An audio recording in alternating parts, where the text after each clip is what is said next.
Good morning, students. So, students, in the last class, we have completed the revision of vector chapter. Okay. तो vector chapter का revision हमने पूरा complete कर दिया था। आज की क्लास के अंदर हम कुछ प्रॉब्लम्स देखेंगे रिलेटेड टू वेक्टर। तो हमने कुछ प्रॉब्लम्स नहीं देखी थी वेक्टर चैप्टर से रिलेटेड। हमने पूरा थ्योरेटिकल जो पार्ट था, जो थ्योरेटिकल कॉन्सेप्ट थे वेक्टर चैप्टर के, वही आपको डिस्कस किए थे। ओके, तो आज हम कुछ प्रॉब्लम्स देखने वाले हैं रिलेटेड टू वेक्टर।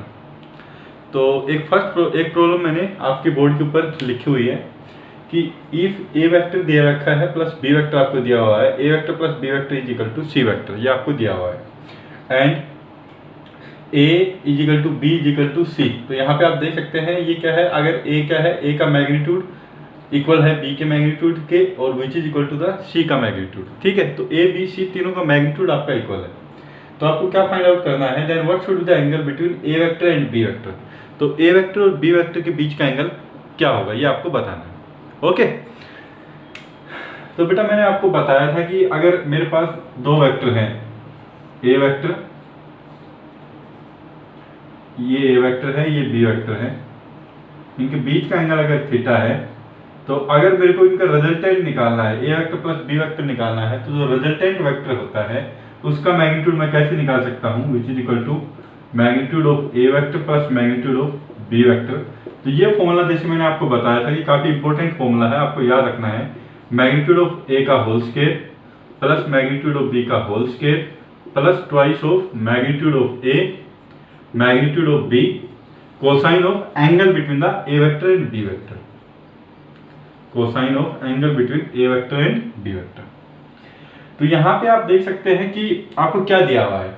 पहली चीज तो magnitude of A, magnitude of B और मैग्नीट्यूड ऑफ सी आपको इक्वल दिए हुए हैं। तो मैं क्या बोलता हूं, इसको हम कंसीडर कर देते हैं कि ये मैग्नीट्यूड ऑफ सी क्या है, मैग्नीट्यूड सी वेक्टर क्या है, magnitude of C A vector plus B vector. तो यही क्या है आपका मैग्नीट्यूड ऑफ सी भी आप बोल सकते हैं इसको। ओके, तो आपको क्या दिया हुआ है, C vector which is equal to magnitude of A vector plus B vector. ये किसके इक्वल है, मैग्नीट्यूड ऑफ ए वेक्टर, और ये इक्वल है मैग्नीट्यूड ऑफ बी वेक्टर। ये सारे मैग्नीट्यूड आपस में आपके इक्वल है।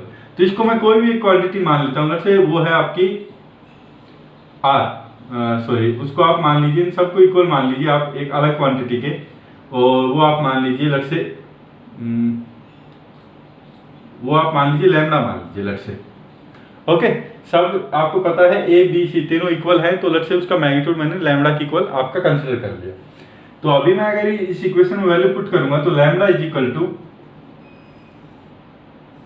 ए इज लैम्डा का whole square, B is lambda का square plus twice of magnitude of A is lambda, magnitude of B is also lambda, cosine of angle between A vector and B vector, तो that is theta. ये आपको find out करना है। अभी scaling both side कर देंगे, यहाँ पे स्केलिंग ऑन बोथ साइड्स। तो आप जब स्केयर करेंगे दोनों तरफ तो ये आ जाएगा क्या, लैम्डा का square is equal to lambda square plus lambda square, तो ये आपका हो जाएगा 2 lambda square, okay, plus 2 lambda square cos theta. अभी आप क्या करेंगे, इसको उस तरफ लेके जाएंगे, तो 2 लैम्डा स्केयर कोस थीटा आप लिख सकते हैं minus of lambda square. Lambda square से लैम्डा स्केयर कैंसिल हो जाएगा और आपका बन जाएगा क्या, कोस थीटा आप लिख सकते हैं क्या, minus of lambda square by 2 lambda square. तो लैम्डा स्क्वायर कैंसिल, ये -1/2 हो गया। तो अभी आप ट्रिग्नोमेट्री शायद मैथमेटिक्स के अंदर पढ़ रहे हैं, तो आपको पता है cos theta is equal to -1/2। तो थीटा की वैल्यू कौन सी क्वाड्रेंट में आएगी, सेकंड क्वाड्रेंट में आएगी, और theta will be equal to 120 degree. 120 के ऊपर थीटा जब 120 डिग्री होता है, कोस थीटा की वैल्यू क्या होती है, -1/2 होती है। अगर मेरे को इसको रेडियन के फॉर्म में लिखना है तो रेडियन के फॉर्म में भी आप लिख सकते हैं। आपको पता है π/3 क्या होता है, 60 डिग्री, सो 2π/3 क्या होगा आपका 120 डिग्री। सो थीटा आप ये भी लिख सकते हैं 2π/3 रेडियन। ओके, तो बेटा हमेशा आपको याद रखना है ये चीज, ये जैसे जो हमने ड्राइव किया है यहाँ पे इस क्वेश्चन की हेल्प से, तो ये चीज आपको एज ए रिजल्ट आपको हमेशा याद रखनी है कि जब भी दो इक्वल वेक्टर दिए हुए हैं, ए वेक्टर और बी वेक्टर, ये दोनों आपस में क्या है, आपके इक्वल हैं। ठीक है, अगर ये दोनों इक्वल वेक्टर आपको दिए हैं magnitude wise equal, not equal vector, अगर मैग्नीट्यूड वाइज दो वेक्टर आपके इक्वल हैं A magnitude of A is equal to magnitude of B, अगर उनके बीच का एंगल 120 डिग्री होता है तो उनका जो रिजल्टेंट का जो मैग्नीट्यूड आता है वो भी उन्हीं वेक्टर्स के मैग्नीट्यूड के इक्वल होता है। ओके, तो ये चीज़ आपको याद रखनी है। अभी कुछ अलग अभी कोई नई प्रॉब्लम और देखते हैं वेक्टर से रिलेटेड ही।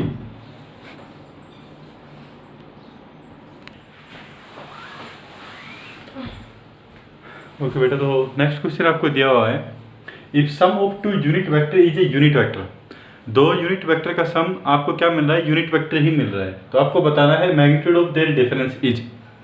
ओके, तो सबसे पहले तो आपको क्या दिया हुआ है कि दो यूनिट वेक्टर हैं, तो आपको पता है कि यूनिट वेक्टर को का जो मैग्नीट्यूड होता है वो आपका क्या होता है, 1 होता है आपका। ओके, और यूनिट वेक्टर को मैं कैसे रिप्रेजेंट करता हूँ, ए कैप और बी कैप। तो आप अज्यूम कर लीजिए कि दो यूनिट वेक्टर हैं ए कैप और B cap, A cap plus B cap. जब आप इनका एडिशन कर रहे हैं तो आपको क्या मिल रहा है, आपको एक यूनिट वेक्टर ही मिल रहा है, सी कैप मिल रहा है। ओके, तो इसका मतलब क्या है कि मैग्नीट्यूड ऑफ ए कैप अगर मैं आपसे पूछूं तो क्या होगा, यूनिट वेक्टर है तो 1 होगा। मैग्नीट्यूड ऑफ बी कैप अगर ये यूनिट वेक्टर है तो इसका क्या होगा, 1 ही होगा। आपको रिजल्टेंट भी क्या मिल रहा है, आपको यूनिट वेक्टर मिल रहा है, तो मैग्नीट्यूड ऑफ सी कैप भी आप क्या बोल सकते हैं, 1 ही है आपका। तो यहां से बेटा लास्ट प्रॉब्लम में जैसे मैंने बताया था कि दो वेक्टर अगर दो इक्वल मैग्नीट्यूड के वेक्टर हैं उनको ऐड करता हूं और आपका एडिशन करने के बाद जो वेक्टर मिलता है उसका मैग्नीट्यूड भी उन्हीं के वेक्टर्स के मैग्नीट्यूड के इक्वल आता है। तो यहाँ पे तीनों वेक्टर्स का मैग्नीट्यूड इक्वल है, तो इसका मतलब क्या बोल सकता हूँ कि angle between the unit vector A cap and B cap कितना होगा आपका, 120 डिग्री होगा। तो स्ट्रेट अवे क्या बोल सकता हूं मैं, angle between unit vector A cap and B cap, A cap and B cap must be 120 degree. तो ये तो बेटा हम लास्ट प्रॉब्लम के अंदर देख चुके हैं कि आपका 120 डिग्री कैसे आता है। अभी आपको करना क्या है, आपको बताना है कि magnitude of their difference will be. तो इसका मतलब आपको क्या फाइंड आउट करना है, आपको फाइंड आउट करना है A cap minus B cap, आपको फाइंड आउट करना है। ओके, तो उसके लिए आप कैसे करेंगे, सबसे पहले आप क्या कर, मान लीजिए कि जो माइनस जो बी कैप वेक्टर है, माइनस बी कैप वेक्टर है उसको आप मान लीजिए, क्योंकि ये इसका मैग्नीट्यूड 1 है तो उसको आप डी कैप वेक्टर मान लीजिए, D cap vector.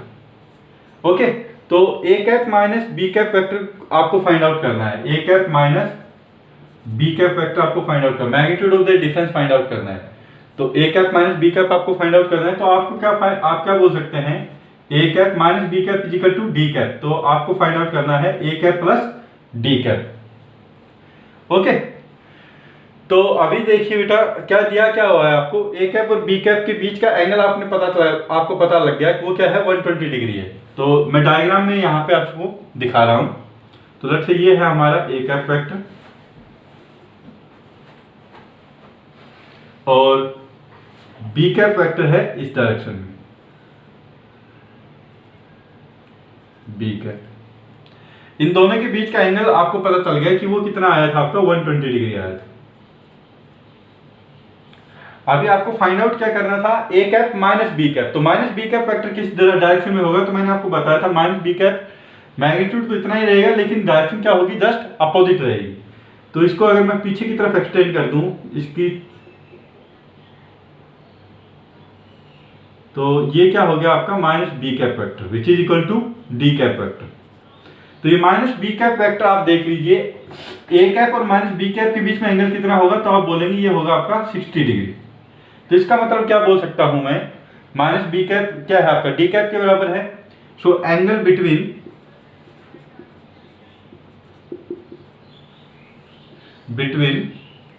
A cap and B cap और minus D cap is 60 degree. तो आपको एंगल पता चल गया। अगर इसका मैग्नीट्यूड 1 है तो डी कैप का भी मैग्नीट्यूड कितना होगा, माइनस बी कैप ही है। तो इसका ये अगर 1 यूनिट है तो ये भी आपका कितना होगा, 1 यूनिट होगा। तो यहां से आप क्या बोल सकते हैं, आपको फाइंड आउट क्या करना है, A cap minus B cap find out करना। माइनस बी कैप को मैंने डी कैप लिख दिया, तो आपको क्या फाइंड आउट करना है, A cap plus D cap आपको फाइंड आउट करना है। तो आप इस तरह से लिख सकते हैं, मैग्नीट्यूड ऑफ ए का कैप का whole square magnitude of D cap का whole square plus twice of magnitude of A cap, magnitude of D cap, cosine of angle between the two. Okay, तो एंगल कितना आ गया दोनों के बीच में 60 डिग्री। तो मैं इसको मिटा रहा हूं, एंगल हमने फाइंड आउट कर दिया which is equal to 60 degree. तो ये आएगा cosine of twice of A cap D cap cosine of angle between A cap and D cap is 60 degree. तो ए कैप का मैग्नीट्यूड आपको पता है 1 है, डी कैप का भी 1 है, ट्वाइस ऑफ 1 इंटू 1 cos 60 क्या होता है आपका 1/2। तो आप जब सोल्व करेंगे तो इसका आपका आंसर आ जाएगा क्या √3। This will be your answer. Okay, तो बहुत अच्छी प्रॉब्लम है बेटा, एक बार इसको अच्छे से आप देख लीजिए। तो स्टार्टिंग में आपको दिया हुआ था कि ए कैप प्लस बी कैप सारे यूनिट वेक्टर है, ठीक है, तो वो भी यूनिट वेक्टर ही आपका देता है। तो आपको पता है कि दो अगर इक्वल वेक्टर हैं, मैग्नीट्यूड वाइज इक्वल है और उनका रिजल्टेंट भी का भी मैग्नीट्यूड इक्वल ही आता है, तो उनके बीच का एंगल कितना होता है हमेशा 120 डिग्री होता है। ये हम ऑलरेडी देख चुके हैं। तो उसके बाद आपको क्या फाइंड आउट करना था, magnitude of their difference find out करना था। तो A cap plus B cap आपको जैसे सी कैप बता रहा था, तो आपको फाइंड आउट करना था ए कैप माइनस बी कैप। तो मैंने माइनस साइन हटाने के लिए मैंने क्या किया, मैंने माइनस बी कैप को डी कैप के बराबर लिख दिया। तो ये आप ऐसे लिख सकते हैं A cap plus minus B cap, ऐसे लिख सकते हैं आप इसको। ओके, और माइनस बी कैप को मैंने क्या मान लिया, डी कैप के इक्वल मान लिया यहाँ पे। ओके, तो अगर आपको फाइंड आउट करना है A cap minus B cap, तो इनडायरेक्टली आपको क्या फाइंड आउट करना है, A cap plus D cap आपको फाइंड आउट करना है। तो इसका मतलब ये मैग्नीट्यूड आप फाइंड आउट कर सकते हैं, इसका मैग्नीट्यूड आप फाइंड आउट कर सकते हैं, मैग्नीट्यूड ऑफ देयर डिफरेंस, या आप फाइंड आउट कर सकते हैं। कब फाइंड आउट कर सकते हैं, जब अगर आपको एंगल पता चल जाए ए कैप और डी कैप के बीच में। तो वो हमने डायग्राम से देखा कि अगर ए कैप और बी कैप के बीच में एंगल 120 डिग्री है, तो ए कैप और माइनस बी कैप के बीच में एंगल कितना होगा, 60 डिग्री होगा। ओके, तो that will be the angle between the A cap and D cap as well. Okay, तो वही वैल्यू हमने यहाँ सब्स्टिट्यूट की फॉर्मूले में, again A cap square plus D square plus 2 into magnitude of A cap magnitude of D cap cosine of 60 degree, सभी value substitute करेंगे तो फाइनली आपका आंसर कितना आ जाएगा, √3 आपका आंसर आ जाएगा। Okay, so I hope this is clear to you.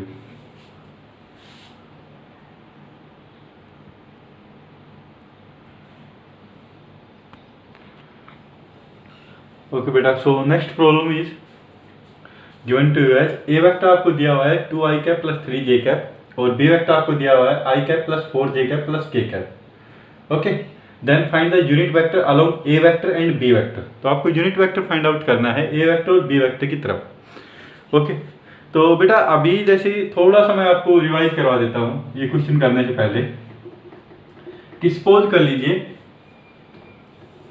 आपको कोई वेक्टर दिया हुआ है r वेक्टर, लेट्स से बेटा ये रिवीजन के लिए है आपका, और ये वेक्टर आपको दिया हुआ है 2i cap plus 3j cap plus 4k cap, इस तरह से आपको दिया हुआ है। मैंने पूछा आपको कि इसका मैग्नीट्यूड क्या होगा, तो हमेशा याद रखिए कि मैग्नीट्यूड हम कैसे फाइंड आउट करते हैं, square root of coefficient of i cap का होल स्क्वायर 2 का square, coefficient of j cap का होल स्क्वायर 3 का square plus coefficient of k cap का होल स्क्वायर तो 4 का स्क्वायर। तो मैग्नीट्यूड ऑफ r आप लिख सकते हैं, वो आपका क्या हो जाएगा 4 प्लस 9 प्लस 16। तो आप जब इसको सोल्व करेंगे तो आपका आंसर आ जाएगा √29। ठीक है, तो इस तरह से हम किसी भी वेक्टर का मैग्नीट्यूड, अगर आपको वेक्टर कोई भी वेक्टर आपको दिया हुआ है आई कैप और जे कैप और के कैप की फॉर्म में, तो ये याद रखिए उसका मैग्नीट्यूड हम कैसे निकालते हैं। कोफिशिएंट ऑफ आई कैप क्या है 2 का whole square, coefficient of J cap है उसका 3, तो ये है 3 इसका whole square plus coefficient of K cap क्या है आपका 4 इसका होल स्क्वायर, इसका पूरे का स्क्वायर रूट। तो ये जब आप सोल्व करेंगे तो √29 आएगा। अभी बात आती है कि आप यूनिट वेक्टर कैसे निकालते हैं। तो यूनिट वेक्टर के लिए मैंने आपको बताया था कि यूनिट वेक्टर आर कैप क्या होता है, R vector divided by its magnitude. अगर सी को इसी के मैग्नीट्यूड से डिवाइड करूंगा तो मेरे को यूनिट वेक्टर मिलेगा। तो जैसे कि यहाँ पे आ गया आपका क्या 2i cap plus 3j cap plus 4k cap, इसका मैग्नीट्यूड कितना आ गया √29। तो ये आपका आ गया क्या, ये वाला जो वेक्टर आपका आया है ये क्या हो गया, इसका यूनिट वेक्टर हो गया। ओके, तो अभी प्रॉब्लम में आपको क्या दिया हुआ है, आपको ए वेक्टर और बी वेक्टर आपको दिया हुआ है, आपको यूनिट वेक्टर किसकी डायरेक्शन फाइंड आउट करना है, A vector plus B vector की डायरेक्शन में आपको फाइंड आउट करना है। तो बेटा ए वेक्टर जैसे आपको दे दिया क्या है 2i कैप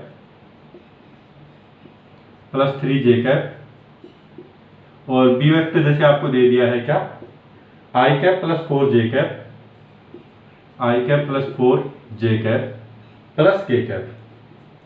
तो आपको फाइंड आउट क्या करना है, A vector plus B vector आपको फाइंड आउट करना है। तो A vector plus B vector आप बोल सकते हैं वो क्या होगा आपका, आई कैप में आई कैप आप ऐड करेंगे तो ये हो जाएगा क्या 3 आई कैप, जे कैप फिर जे कैप ऐड करेंगे तो ये आपका हो जाएगा 7 जे कैप, और यहाँ पे 0 के कैप है तो एक के कैप ऐड करेंगे तो आपका हो जाएगा के कैप। तो A vector plus B vector आपको मिल गया।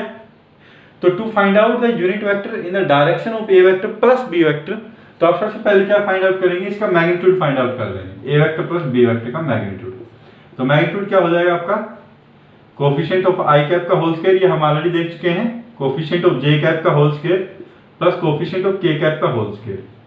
तो आपका आंसर जो आएगा वो क्या आ जाएगा बेटा 9 प्लस 7 इंटू 7 49 प्लस 1, तो ये हो जाएगा आपका रूट ओवर 59। ओके, तो अगर आपको यूनिट वेक्टर फाइंड आउट करना है तो यूनिट वेक्टर के लिए आपको मैंने बताया था कि ए vector unit vector along A vector plus B vector. तो अगर आपको यूनिट वेक्टर फाइंड आउट करना है तो आप ऐसे लिख सकते हैं यूनिट वेक्टर। लेट्स से जो यूनिट वेक्टर है उसको मैं लिख रहा हूं आर कैप लिख रहा हूं, ठीक, in the direction of A vector plus B vector. तो वो क्या हो जाएगा A vector plus B vector divided by its magnitude A cap plus B cap. तो A vector plus B vector आप फाइंड आउट कर लिए यहां से 3 I cap plus 7 J cap,